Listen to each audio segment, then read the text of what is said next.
This is Gift Biz Unwrapped, episode 207. I love the fact that we've created something that's wanted and needed and looked forward to. Attention gifters, bakers, crafters, and makers. Pursuing your dream can be fun. Whether you have an established business or are looking to start one now, you are in the right place. This is Gift Biz Unwrapped, helping you turn your skill into a flourishing business.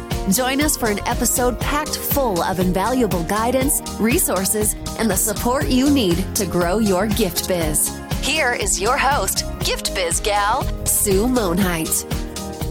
Hi there, it's Sue, and thank you so much for joining me here today. I want to start off by reading a review that just totally warms my heart. It's from Meredith of a podcast that you should probably be listening to, Selling with Soul. Meredith says, love Sue and love this show. Sue is such an engaging and inspiring host, but more importantly, the show provides the knowledge and strategies needed to grow your business. She provides realistic and actionable strategies, tactics, and tips through her interviews and her own experiences. Love this show. Thank you so much, Meredith.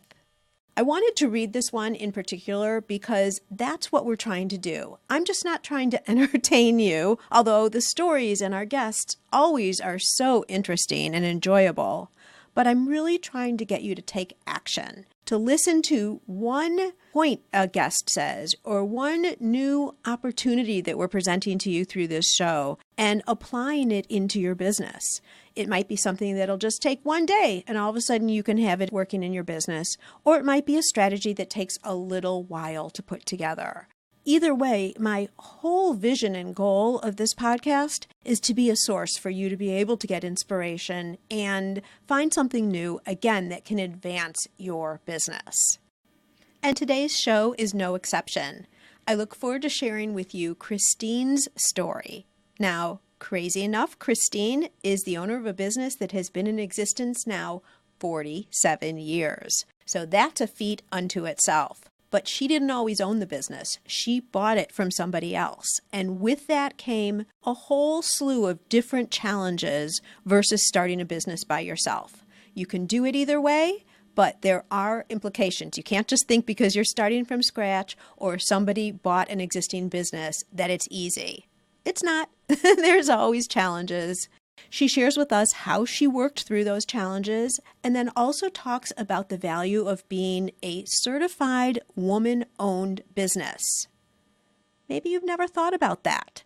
She gives us all the scoop, why it's important, and how you get certified. So very important point there. And then my favorite part is her development of Cake and Whiskey, which is a social business entrepreneurial group. She's also referred to it as a hobnob. It's not a standard networking group. It's where women get together and just get to know each other first, become friends first, and then start talking business and possibly also sharing business amongst each other.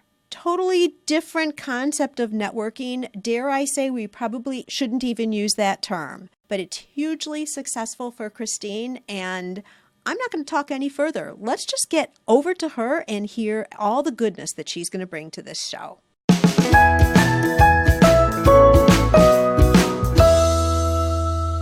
Today I have the pleasure of introducing you to Christine Walsh of Alpha Graphics.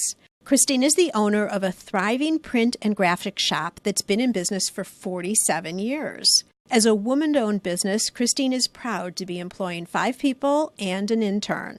Although her custom printing boutique is located in Baltimore, Maryland, they serve clients around the world and even worldwide. Christine is also the founder of Bmore Cake Whiskey, which is a women's networking group in Baltimore that has experienced tremendous growth, currently at about 250 women per quarter. Christine is the stepmother to 2 and mother to 4, all ranging from 20 to 30 years old. And boy, does that make you a busy woman. Welcome to the Gift Biz Unwrapped podcast, Christine. Oh, thank you, Sue. I'm so happy to be here. I am thrilled that you are here too. I cannot wait to get into the Cake and Whiskey by concept, but also because I just love that name. First, I start off, and I know that you've been listening to the show before, so you know this is coming. You're prepared. I am. I want you to describe yourself by way of a motivational candle. So if you were to tell us a color and a quote that would represent who you are, what would your motivational candle look like? So I did have a lot of time to think about this. And I know that my candle would be white because I have a lot of white candles all over my house with a yellow flicker, and it would be a pretty tall candle. The quote on it is going to say, "Empowered women empower women." Ooh. Mm-hmm. I love that. Did you see that somewhere or did you make it up? I did see it somewhere. I've used it frequently, with the cake and whiskey especially, but I use that quote a lot. I have it on cards, I have it on T-shirts, and I even post it on Instagram because I think it's true. I think it's true, too. I think as women, just by nature, we want to help share the successes and what we've been able to do. We want to help share so that other people can do the same. Absolutely. So let's talk about your business. It's really interesting how this came about. Why don't you share it with our listeners? So I have a custom printing and graphics shop. We're located in a small section of Baltimore, a really cultural section called Hamden. And it's actually very artsy and cultural. And we've got crafters, makers, all sorts of people there. And I kind of fit right in there because I am a custom printer. So we've been around for 47 years. I bought the company 12 years ago. Did you buy at that location? No, she was actually in downtown Baltimore. Okay, so that'll be interesting to talk about, but let's do that in a minute. I'm sorry, I didn't mean to interrupt. Keep going. That's okay. No, when she sold the business to me, she sold the building she was in. So I had to leave. I had about 2 weeks to get 3 floors of a building moved out. So I had a lot of garbage, but found this cute little mill, a cotton mill in Hamden, and moved us there with pretty much the shirts on our backs and everything I could bring into a smaller location. And my production manager plugged in the poster printer and said, "I've got to get going on production." And she just started, and off we went. And all of a sudden I became this owner of a print shop and didn't know a lick about printing. So what I did learn, I learned from the employees that were there for 25, 35 years. They were longtime loyal employees, which is why she wanted to sell it instead of close the store. And so I bought it really in my mid-30s, not knowing a whole lot about running a business or running a print shop for that matter, and learned it all and read so many books and listened to podcasts and picked people's brains. And then I finally got it and I realized I can do this and I don't need any more help. I'm a certified woman-owned printer, which allows me to work on bigger contracts with bigger companies. And right now we have about 6, I'm a minority participant in about 6 contracts nationwide and locally. That's actually been very good for my business. And I try to share that knowledge of becoming woman-owned, being certified woman-owned through the state or through the federal government or through a local municipality. And when I really started getting into the woman-owned aspect of it, I wanted to start a networking group. So I would get this magazine called Cake and Whiskey. It was just a small publication that would go out to, maybe she had 100,000 subscribers, and she was out of Ohio, very small. And this magazine was just so wonderful. It was all about women in business, women working in corporate world, makers, crafters. It was all sorts of women in all sorts of industries. And in the back of the magazine, they had a recipe for cake, and then they also had a bourbon recipe, a whiskey recipe. Every month, I looked so forward to getting this magazine. I'd sit down with my coffee and curl up on the couch and read this magazine. And they also had in the back that said, "Have a hobnob, have a cake and whiskey hobnob." And I'm thinking, ooh, what a great idea. There's nothing like it in Baltimore. So I got a hold of the magazine and we got our Baltimore hobnob approved. And I knew I was not an event planner. I could print things and make pretty things, but I partnered with Stephanie Bradshaw. She's actually in the building with me, and she's an event planner, and she's a high-end event planner. So I went over to her shop, threw the magazine on her desk, and said, "Let's do a networking event for women." And after a little bit of hemming and hawing about it, she said, "Great, let's do it." And our first event was about 25 women. The next event, we said, "Bring a friend." That was about 50 women. Then the next event, 75, and it kept growing and growing and growing. And now it's gotten to the point where the Baltimore Sun has a photographer come and take pictures of the attendees and the best dressed. They get in the style section. So it was kind of nice to have this event get so big and then be featured in the local newspaper. That's so cool. Okay, so I have like 7,000 zillion questions for you. Yeah, go ahead. Okay, and I really want to focus on cake and whiskey, so we're going to get there pretty quick. But I think your story has some elements here that will be really interesting to our listeners based on people in different facets of their business development. Why did you decide that you were looking to buy a business versus start a business of your own? That is a very good question. I was not looking to buy anything. Okay, so what happened? You got an envelope in the mail with an invite to buy the business. Well, yeah. Well, you know what? My husband is an attorney, and he was the previous owner of Alpha Graphics, attorney for about 8 years. And she's the one that called him and said, Don, I'm looking for someone to buy my business. I have all these employees that I've had for 25 plus years, and I don't want to let them go. Do you know anybody that wants to buy my company? And I went to art school for 1 year. And then he thinks I'm an artist and a designer and blah, blah, blah. But way back in the 80s. And he said, I may have somebody in mind for this. What were you doing at the time? I was an IT administrator at the Maryland General Assembly. So I worked with the legislators, the senators, and the delegates with their hardware, their computers, their laptops, all that good stuff. And so did you think he was off his rocker asking you to consider this? Or how did you feel when he approached you with it? I did. I thought he was drunk. I am in IT. I don't know anything about printing, Don. He said, but you do know about how to handle people. Yes, and that's what got me. He said, you tell me stories about the senators and delegates coming in your office, all angry and mad about having their laptops taken away for 3 or 4 days. And by the time they left, they were like, hey, Chris, no problem. Thanks so much. Well, I'll wait to hear from you. He said, I got your back on the business part of it. You are the people person. And that's all that you really need to run a business, is to know how to deal with people and how to treat people. And you treat them the way they want to be treated. So he said you would do very well at this. So right. I mean, that you really can learn anything about business. And I think that's something good for our listeners to hear, is they may be making candles or whatever it is and be in a different job, totally unrelated, but interested in starting a business. And that's why I was asking you a little bit of this. Would you agree with that you need those interpersonal skills and you can learn all the rest? Absolutely. And that's what you hire people for. You hire the people that have that experience and knowledge to do those things that you can't do. I know how to run a business. I know how to deal with financials. I know accounting, my accounts payable, receivable. But when it comes down to color management and adjusting curves on a press, that's where you hire people that know what they're doing. Got it. That's exactly what I did. Okay, so now you've made the decision. We're leaving a few chunks out here because we'll be on for like days if we keep talking like that. But so you decide, okay, I'm going to do this. How did you go about finding a new location? Well, he and I literally had 3 days. The new owner of the building kicked us out literally on the street and gave us almost less than 24 hours to find a new place. My husband said, there's this little place I've heard of. Let's go up to Hamden. And I'm thinking, Hamden? Well, at the time, Hamden was it was not as cool as it is now. And we ended up at this great location, this old cotton mill, and I begged the property manager to find me even a garage so that I could plug these printers in and get production rolling. And Ken, I'll never forget him, he said, yeah, I'll get you a place. I can get you something, and we can get you in here this weekend. And I could actually finally sleep that night knowing I had a place for my employees and for the equipment, and we could get up and running again. Because when you're down for a day or two, that's thousands of dollars in revenue gone that I hadn't even started to make yet.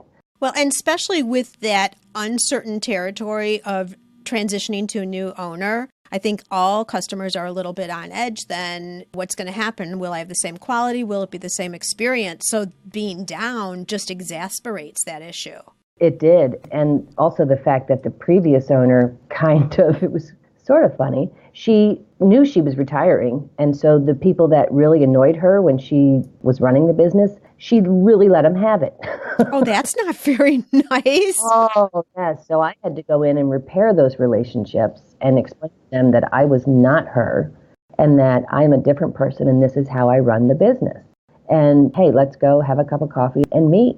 And I took months out of my time to go out and meet these old clients that were very, very loyal to us for years, and some still are. 40 plus years coming to my shop.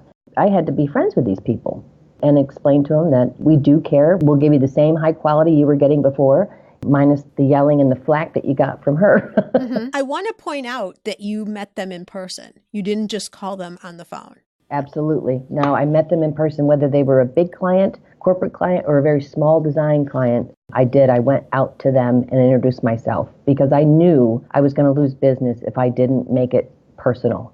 And it was personal. It was a passion to me. I'm like, oh my God, I need to go out and tell these people how much I care. And I do care. So yeah, personally meeting and bringing whatever it was, a chocolates or a mug or whatever I brought them, just to say, I'm putting my hand out to you. Let me know what you need. I'm there for you. Really, really great. So I want to talk for a second about the cotton mill, because that just conjures up for me such a cool picture. And you may not be as familiar with this, but I talk a lot about USPs being a unique special power, which is something that differentiates you from anybody else who might be a printer. Now, Christine, there's a lot that differentiates you for sure, but one here is your location. Right. So can you use that, or do you use that to your advantage? And do people know you because, oh, that's the person who's in the cotton mill? Oh, yes. Oh, absolutely. And we moved from where we were at the mill center. We've moved to it was a mile away. And now it's an 1870s old stone building that used to be an envelope factory. Oh, and that relates. Do you think people come just to see the building as well? Oh, they do. We have print workshops. I was doing it every month last year, but now it's going to be like every quarter. I take a group of 10 people that sign up, and it's free it was free actually. We had to monetize it somehow because I would get too many people that were on the list. Yeah, so I had to actually put a number in there so I could actually get people that truly needed to be here and learn more about the printing process instead of, oh, well, this is interesting. I'm 72 years old, but I'd like to know about this. And so what was the goal of the workshops? So the goal of the workshops was to bring people through to show them that we weren't just business cards and letterhead and postcard printer. I was that fine art printer's dream. So if you're an artist or designer and you have these art prints that you want to get done, I'm the one you come to because I know exactly what the output needs to be, what paper it needs to be on, what your price point should be for selling, etc. Did you make things then during the workshops? No, we didn't make things. We would print things on our plotter. So I would show them how the plotter worked for cut vinyl. And now we have a printer, a big 64-inch roll-in printer that actually does all the plotting for us. So it prints it as well as cuts it out, which saves us so much time. But yeah, it was basically to show them that we can do this, but then at the other end of the spectrum, we can do this. Because I also have a specialty service product that we do. We call it Alpha Colors, but they're color transfers that are used for product mock-ups. And we worked with CoverGirl. We still work with Black & Decker. And now we're working with Hulu. We help with some of their production. So if they need, for instance, there's a show on Hulu called 13 Reasons, I think it's called. They need to have a watch box. They need it to look engraved. So we created a transfer that they could put on a box that would look like an engraved wooden box. Oh, it sounds cool. Oh, yeah. I want to talk a little bit more about the women certified business. I don't think that any of us keep this top of mind and understand what the benefits are to doing this. You talked about it a little bit in the beginning. Let's talk about what the benefits are and then what the experience is if you want to apply. So the benefits are, and some people really don't even understand, well, if I become certified, I just become certified. I can't really use it. You can. You have to go out and hunt jobs down. You have to look for prime contractors that you can sub with. You have to look for those partners where your work complements their work and vice versa. So for instance, I'm doing the Maryland Lottery inserts because I can't do that quantity. I partner with somebody who does the printing for me, but we do the project management. And the reason I got this job was because the Maryland Lottery requires that there be 25% minority participation. I am minority owned. I'm an MBE, meaning Minority Business Enterprise, or WBE, means Women Business Enterprise. So I'm certified through the state of Maryland. I'm also certified through WeBank, WBENC through the federal government, as well as Baltimore City. So I can work on those contracts that require those qualifications through any of those entities. Okay. And so how tough is it to get qualified? It's not tough. It's time consuming. You need about 3 years of your personal taxes. You need 3 years of your business taxes. You need to have your personal net worth. They ask for shareholder meeting minutes. They ask for all sorts of stuff that you don't really have handy. It's like, all right, I have to find all this stuff. And then you have to have it all notarized. It's about 6 inches worth of paperwork, but if you took a month out of your time and a couple hours a week to put all this stuff together and send it in, it's all electronic. Everything is uploaded to a website now. You don't have to send it out anymore. You could really, probably the revenue I've gotten from my minority work is probably close to $500,000, and that's in 1 year. Sounds good. I'm trying to think with our listeners who are creating handmade goods. Do you think that it's worthwhile to do? Yes. And I only say that because I recently went to a meeting in Baltimore where it was crafters and makers and light manufacturing, which is what I am considered. We were all invited to be in front of a panel from University of Maryland, Medical System, Hospital, Johns Hopkins Hospital and University, as well as, all the other big time companies, Whiting Turner. All of the big companies in Baltimore they're trying to push more of these big companies to work with the makers, the smaller businesses. And if you're certified, that even makes you probably more able to get work through these bigger companies because they need those qualifications. And it actually sounds very cumbersome in terms of what you need to do, but once you achieve and are qualified, in a way, I'm glad that it takes so much because then you know that the people who are on the list have really been through and been fully researched and truly should be the ones who are there. Yeah, they are vetted. If you get certified through Maryland, they come to your location. And you can have a location in your house or your garage or wherever you are, but they come to your location to make sure that you are the business owner and you're not just a front for 5 men that are behind you. Got it. Okay, so now I want to move on to Cake and Whiskey. First off, is that magazine still around? Unfortunately, she went out of print maybe 2 years ago. Okay, so we're going to forget about the magazine because I was going to tell everybody, go take a look at that magazine, but forget that for now. The reason I think this topic is so important and really want to spend time on this is, again, when I'm talking about unique special powers, when you organize a group of people. Now, what Christina's doing isn't totally related to her business. In a way it links in, but she's doing something special, organizing people, very similar to how you create events in a store, which of course Christine has done as well. It gives you visibility and makes you known for something, and it just so happens that your business comes along with it and is also known.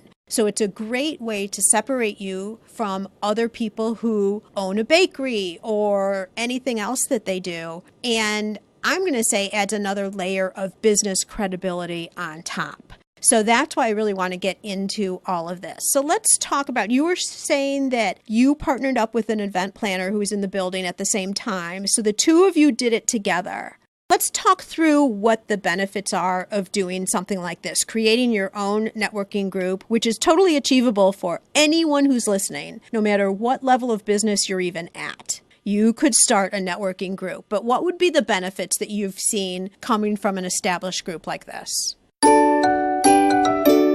We're going to take a quick break to hear from our sponsor, and right after that, we're going to jump back to Christine as she talks about the benefits. This podcast is made possible thanks to the support of the Ribbon Print Company. Create custom ribbons right in your store or craft studio in seconds. Visit theribbonprintcompany.com for more information. Oh, the benefits have been that I've created these networks, these groups of close friends. We're not just acquaintances now. I now can call Mary Kate and say, hey, I need your help on this. I wanted to give back to the women and, of course, men that helped me get where I am in my business. But it's like, I know these younger companies that are starting and the smaller companies that are starting need that help and that advice. And so the purpose of this was to gather women together to hopefully entice mentorship to the younger entrepreneurs and create more personal relationships. So then after that personal relationship is created, maybe business can come out of it. But every business relationship that I have with my clients, and we have several thousand clients, has started with a friendship. And it truly has. It's like when that client from 1985 calls me and says, oh, hey, Chris, I just need to get this in production. I just want to make sure that you guys still do it. And it's like, oh, hey, Richard, good to hear from you. Your kids have got to be what? How old now? And it's like that relationship really, really helps business because I care about them and they know I care about them. Well, and they know you as a person. Exactly. And it's genuine. And that's how it started, really. Yes, and that's how it started. So, well, I will throw in there that this year, January 1st of last year, I made it a resolution to meet up with 50 women from Cake and Whiskey because 300 women would walk in the door and I didn't know any of them. And they didn't know me sometimes. It was like, oh, I just heard about this event. I need to come. But I needed to get to know these women on a much more personal level. And so I made it a point to meet up with 50 women. And every single one of those meetups I made, and I have made 50 new girlfriends and love it.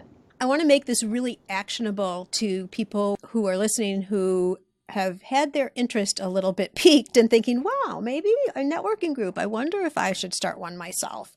Can you think back to when you first started? Now, I understand you were with an event planner, so you probably had a little bit more experience behind you for your first events. But what would you say to somebody who is thinking about starting? What would their first steps be, and how would they put together something for the first time? Oh, my sister would like to start one in Florida. And she's been calling me and we've been texting back and forth and because she's like, how do you start this? And I said, first of all, you really need to find a partner that does have the background in event planning. And if it's somebody that you can connect with through a colleague, that's great. But these events that we have are curated. Each one of them are curated.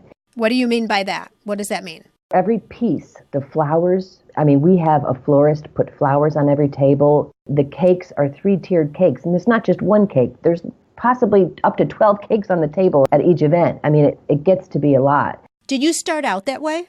We started out with, so Stephanie knew, obviously she knows these wonderful venues, and she would say, hey, would you mind sponsoring, basically letting us have this event here for 100 women, and it's good for them so they can actually show these 100 women these neat venues. And they would say, okay, and so we'd get a cake sponsor.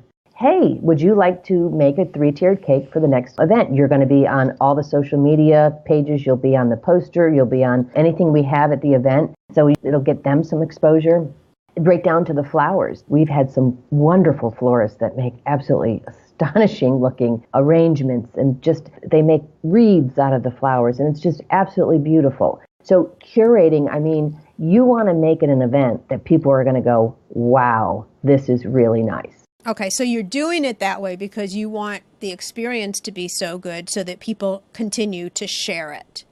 Yes, correct. They're going to spread the word about it. Now, but I want to also point out, Gift Biz listeners, you could do an event for 10 people, right? So if you're thinking of networking, what Chris is applying are all the added layers, but you could do this as a way scaled down version too. I don't want it to seem insurmountable for some of the people who are listening. That's why I'm saying that. Stephanie's the event planner, right? Correct. So you guys have built this up to be really big, and so you can see where it can go, but it doesn't have to. You can still start it smaller and grow it. And if you're in control, you grow it to the size that you want. Walk me through the experience for someone who's coming to an event. Okay, we have them buy their tickets. At first it was free because it was only 25 women. So Stephanie would buy the stamps, I would buy the booze kind of thing. 25 women you can handle. 100 women, you need a bartender, you need all that stuff. So we actually started an Eventbrite where they would sign up and get tickets. And when you come in, you basically just give them your name and then you get the whatever freebie we're giving away that day or something around your wrist to say that you've registered and you've paid. You can go and then we have a bar. So there's a bar with a couple of bartenders. We offer a few different drinks. So it could be, we have our people that don't necessarily like whiskey, which I don't understand why.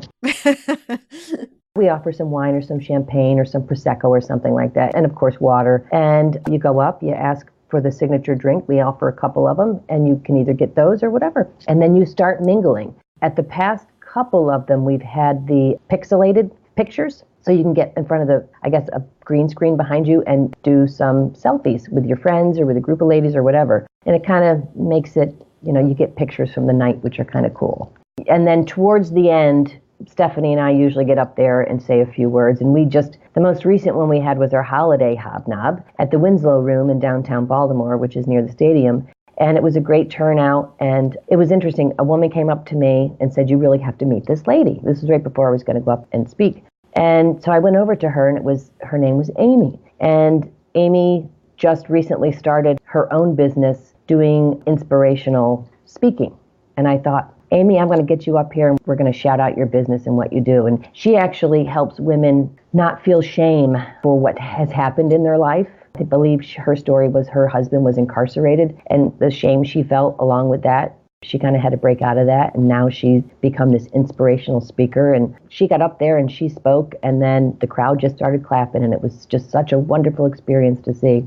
So we get up there and we thank all our sponsors, or we thank everybody that added to the evening. And we have a DJ now, so DJ Impulse is there, and he keeps the music going. And it's just a really fun event that's beautiful. And we try to have swag there all the time, so you can walk out with a bag or something interesting. But yeah, they're very curated. And that's probably the best word that I can say. And it doesn't have to be highly curated. I have Stephanie and she does all those beautiful things. So I'll do the printing and some of the design on some things, and then she'll do the rest of the event, and she just makes it really pretty. You can do the same thing on a smaller scale. It's nice because you two are compatible. You both bring, based on your businesses, you both bring something that's needed to the event. The other thing I'm really liking about what you're talking about is, a lot of the networking events that we are familiar with are chamber events or BNI events where, it becomes structured at some point during the time together. Either you're going to get up and introduce yourself and your business or those types of things. What you're doing, obviously because of the whiskey element too, but is more like an after hours event where it really is just everyone getting together and mingling in a party atmosphere. It kind of sounds wedding-ish to me because of the extremes that you go to, but how fun to be able to do that and get to know people and mingle without being then interrupted. Because how often have you been in an event where you're just getting into some good conversation with somebody and then it's like, okay, time for a presentation. And then you have to stop talking. We try to limit that. That's why we get up and speak and say thank you to everybody for coming, and I guess appreciate the people that are there and maybe shout out to a couple of people. And then it's like, on your way out, guys, grab a swag bag and come to the next one. The save the dates are in the bag. I mean, we make sure that it's not like a wedding reception, but it's more like a ladies' night out. Yeah, there you go. Yeah. But it's more of a party atmosphere than a business atmosphere. Oh, absolutely, because I don't want a business atmosphere. If it turns into a business atmosphere, I'm out. Got it. Mm-hmm. That's not what I signed up for. I signed up to meet new people and to meet them on a personal level, not a business level. Don't hand me your card. You can DM me on Instagram, but I'm not a business card exchanger at all. And I don't want it to be. Okay. And so do you promote it as a networking event, or you promote it as Cake and Whiskey, or what's the wording behind what the purpose of the event is? Cake and Whiskey has become a household name among women in Baltimore. So that's what we really shout out is Cake and Whiskey. We have hobnob every once in a while, but I mean, that's what they started out being, where it was hobnobs. But it's more of just, Cake and Whiskey's coming up on March 7th at our house. It's the letter R house in Baltimore. So we're having that, and that's what we're shouting out on social media. And so Stephanie's got like 10,000 followers on Instagram. I have like 2,000 followers on Instagram, but people love the Cake and Whiskey. And when we shout that stuff out, the response is just unbelievable. Like, I can't wait. I'm bringing my friend. The excitement bubbles up. It's excitement. And I love that. And I love the fact that we've created something that's wanted and needed and looked forward to. Absolutely. And how many times a year do you do this? 4 times a year. It's quarterly. So right when you're done with one, you're starting to plan the other. Exactly. Yeah, we've got some locations. I think the next one's going to be in June. It might be the end of May. We do a fall one, a holiday one, usually a spring one, and then something in the summer time. So it might not be until August. Okay. And how long have you been going so far? How many years? We started in 2014. So you're very well established with it already. So my next question to you is going to be, what challenges or problems came up, or something that you could advise someone who's interested in starting one? What experience have you had that you want to make sure to warn people about? Probably get your venues scheduled as soon as you can. That would be important. If you're going to be doing something on a larger scale, you definitely have to get the venues taken care of and scheduled. And if you're collecting money from tickets, you can, of course, use that money for the venues. But we really haven't run across any issues because Stephanie uses in her event planning, she has insurance. So everything is covered under that umbrella. So if you're going to do something like that, make sure that you do have insurance or some sort of liability if someone gets hurt or whatever, that you're covered under that. I don't want to see anybody have any of these events and have it ruin them. Right. Yeah, we really haven't we're a good team. All the more reason to get a partner that has experience planning events if you don't already. Well, that's what I tell everybody. I said, you got to find yourself a Stephanie. Yeah. And ideally a printer too, but even somebody that's willing to sponsor for one or two events until it gets enough where they're like, yeah, okay, and you can pay them. Mm-hmm. So find your friends that are starting the bakeries that want to do a 3-tiered cake and get their name out there. Start with a small florist that wants to have her name sponsored on a really cool event, especially women networking. So yeah, start small and start with those people. Okay, perfect. And just some words on how you've seen this help your business? To tell you the truth, it hasn't really helped my business. I do a lot of corporate stuff. I think it's gotten me visibility. I think visibility is the main thing it has done for me. Like I said, I don't do business at these events. If you're going to talk business, I'm not listening. So, and the meetups were not the 50 meetups that I had this year was not to monetize on it. It was to help these women with advice, with any mentoring, with referrals, and whatever they had, vice versa to me. But it was more in, how are you doing and how is this business? And I know you're just starting out and here's some words of advice from me to you kind of thing. I'd say mostly, to answer your question, Sue, is visibility. It's gotten me visibility. I think we did a Facebook post 2 years ago. It reached about 127,000 people. That's exactly what the Facebook analytics told me. Is it from a page of Cake and Whiskey, your Cake and Whiskey page? Yes. Okay, got it. Okay. So, when you say networking, a lot of people will think, well, this is lead generation and passing of leads like some of the groups are. But really what you're talking about is women supporting women in business. In business. In business. So there is that business overlay, but that doesn't mean you have to be talking business all the time and certainly not throwing cards at people, right? No, exactly. To me, it's like going to a BNI meeting or going to a chamber meeting. And you know what? There's enough of those. That's the thing. I think they have their place, but there's enough of those already. I totally agree with you. And that's why Cake and Whiskey is different. And people actually now come to see if they get in the paper. So they dress very nice. I mean, we have some women in 6-inch heels and beautiful dresses, and it's like the place to be. I know Sloan Brown, she does an article in the style part of the Baltimore Sun. And she told me, she said, this event is the event to be at each time. Well, you have won. You've crossed the finish line when you hear that. I did. I went home with a smile on my face, just knowing that, all right, this works. Thank you so much. I really appreciate all that you've shared about the development of Alpha Graphics, purchasing, developing, being in a cotton mill, and so much about Cake and Whiskey. Christine has taken this above and beyond, but if you even just take it back, pull it back to something that feels realistic to you, I'm sure in the beginning you were never thinking it was going to build to the level that it is now. It's just step by step these things happen. Absolutely. Absolutely. And the more you can shout out what you're doing and how you're supporting each other, the more you're going to get that support in people coming to the event.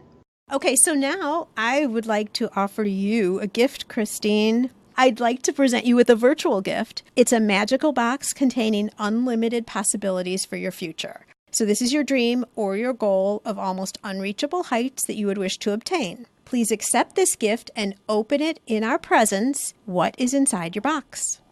Wow, this is such a great gift. It's printed really nice on the outside too, just so you know.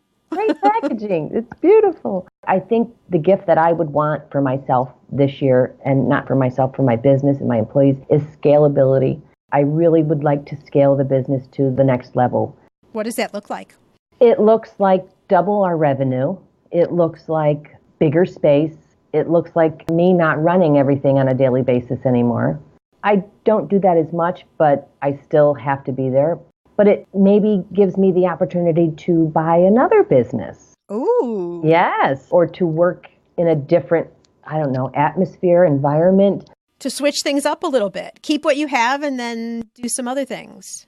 Yeah. My husband works with some government contractors, and he's told me that there's a need for electricians. I'm considering going into that because the government arena is $5 billion just waiting for people to grab it. Oh, there you go. Yeah. Yeah. And would you have to, I'm assuming that you would have to resubmit everything for the credentials. No, since I'm already woman-owned, that certification would just go to another company, my other company. Oh. I've already been vetted as a person. I've already been vetted as a business. It would just need to be the minority participation or minority certification would have to be in another business name. But me as a person have already been. Right. Got it. Very exciting. Well, good luck with that. That's exciting. You got to find another cotton mill in the area or something. Oh, I know. Give me some warehouse space where I can wear a sweatshirt and jeans to work. Oh my gosh, that's funny. So if our listeners would like to get in touch with you, what's the best way for them to do so? We're on the web. It's alpha-graphics.net or .com. Either one works. I bought them both. You can also email us at production@alphagrap. That's with a P on the end, not an H, .com. And I'm also on Instagram at alphagrap with a P on the end, ALPHAGRAP. And then you can even look up the tags Bmore Cake and Whiskey, and you can find us too. Perfect. That's the one I wanted to see too. Bmore Cake and Whiskey on Instagram. Perfect. And we will connect that over in the show notes, you guys, so you can see what's up. I'm quite sure you post images of each event, so we get to see everyone dressed up and all that, and the cakes and all that fun stuff. Oh, we hire a photographer as well, so we get professional pictures. Right after we're done here, I'm going to jump over and take a look at that. I am surprised I haven't done that already. Oh, yeah, please do. Wonderful. Well, thank you so much. This has been great, Christine. I really appreciate all the information, the detail, your knowledge, and your recommendations for somebody who might want to start doing something similar. Yeah, absolutely. And they can feel free to reach out to me. I can give them some advice.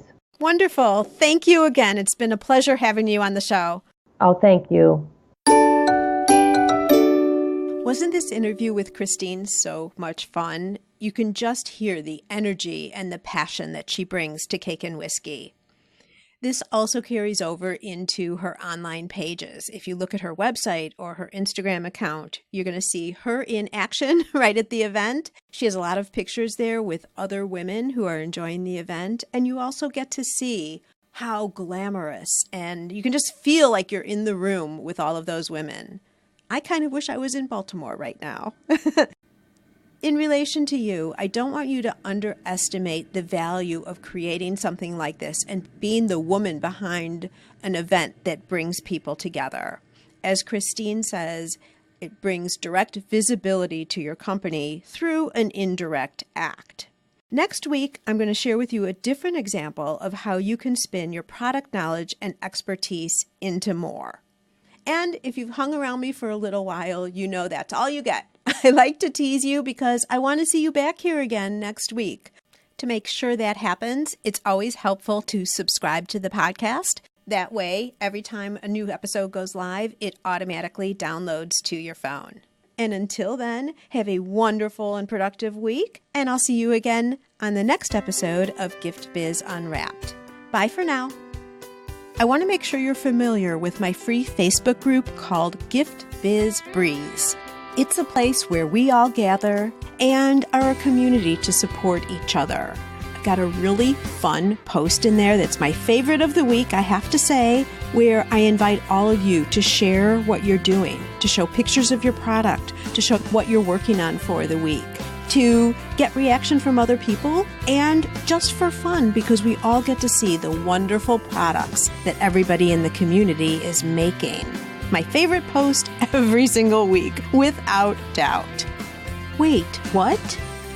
Aren't you part of the group already? If not, make sure to jump over to Facebook and search for the group Gift Biz Breeze. Don't delay. Come join us in Gift Biz Breeze today.